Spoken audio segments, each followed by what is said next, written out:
Hi, welcome to Don's Manufactory for a short update from the shop. As you can see, working on Betsy here.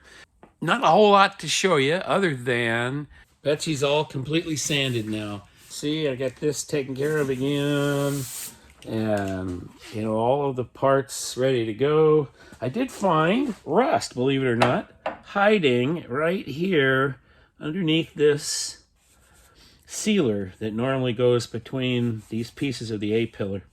So I had to dig that out and fix it and put some more sealer in there.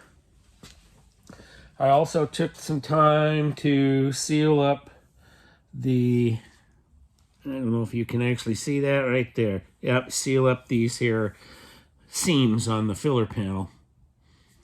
So those are ready to go on both sides. Everything is redone. I actually had to rework all of the body filler because scuffing off this primer ended up screwing up the feather. So then I had to put a skim coat on there and re-feather the Bondo or the filler.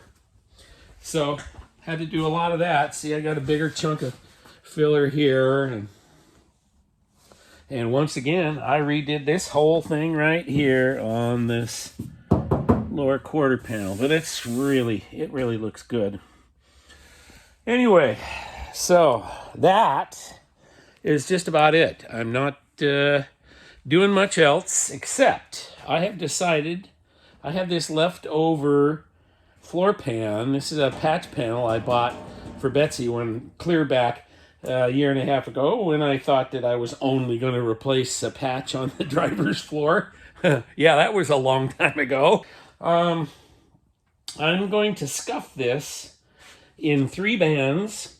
So I'll do 100 grit, 150 grit, and 220 grit. And then I'm going to paint it in 3 sections of this stuff here, this Key 850. I'm going to do it with that. I'm also going to try taking some Rust-Oleum rusty metal primer, which sticks really good, and it has good corrosion protection, but it's a pretty soft primer.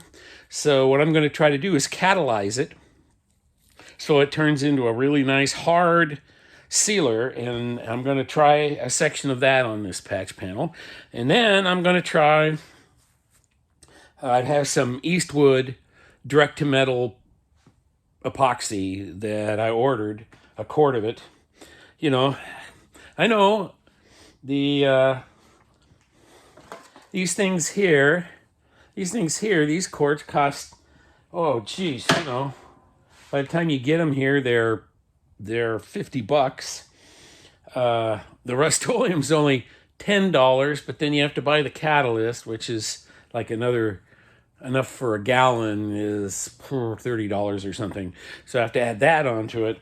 But anyway, so that's how much money I'm going to spend on this project. So, a couple $100 and a bunch of time. But I will paint this with 3 different direct-to-metal products, and we're going to find out which product I'm going to use on Betsy. So that's the deal right now. The car is actually, other than masking it again, the car is pretty much ready to shoot again. So I got to get this test done so I know what I'm doing. Anyway, that is all that's going on here at Don's Manufactory. I want to thank you for continuing to tune in and, paying attention. No, that's not the right thing to say. For having an interest in what I'm doing here. Thanks for watching Don's Manufactory. I'll catch you later.